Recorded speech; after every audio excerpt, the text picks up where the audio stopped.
my biggest takeaways from this past week were realizing that how important it is to remember the people behind the issues that we talk about.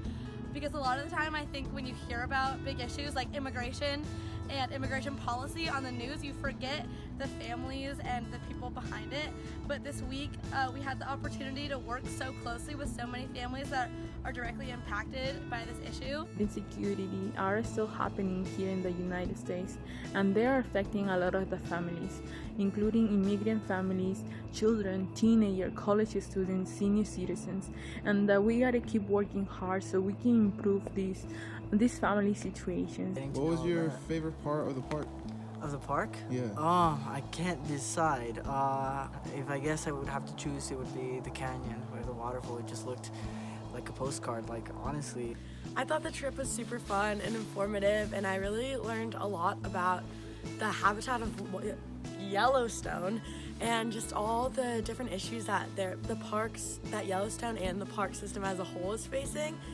I had a really great time, and it was super gorgeous to just drive around Yellowstone and see all the natural wonders because it's such a special park, especially with Ranger Michael, seeing all the stuff about the wildlife and then seeing like bison and elk and bears on the last day.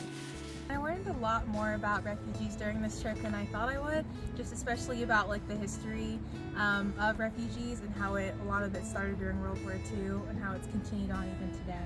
Throughout this week, I got to interact with the people of Seattle, and I learned a lot about hunger and food justice. One of the things I learned is that hunger can affect anyone, and you might not even know it, even college students just like us. My takeaway was that I learned how to be more environmentally conscious in my community. I learned that too, and I learned how to be more sustainable.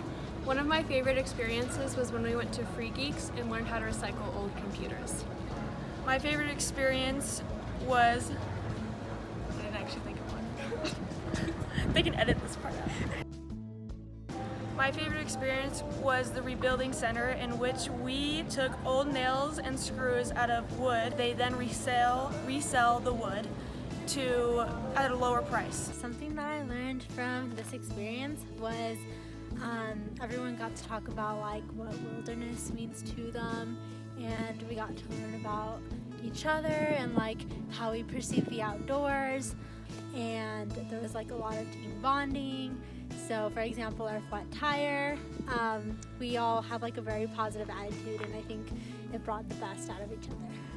I learned, you read about this stuff in the news and you read about it at school, but this trip really made it, it was like learning with my heart, you know. I learned the emotive side of being a refugee and just how heartbreaking that experience can be.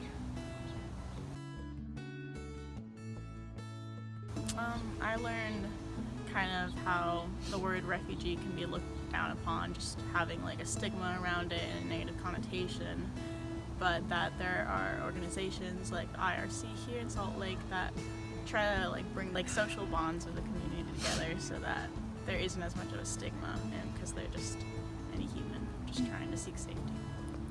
I think I'm going to take that back to Salt Lake by just remembering when I listen to the news and I watch the news, the people that are behind it. We gotta look out for these opportunities that Venian Center and other non-profit organizations are offering to us, so we can improve our own communities. Something that I want to do because of this trip is make sure that I know my resources. That way I can help support anybody in need. On this trip, there was so many things that like impacted me, but someone who comes from like a refugee background, like I learned that to kind of embrace the word refugee and not kind of be embarrassed from it like my entire life. So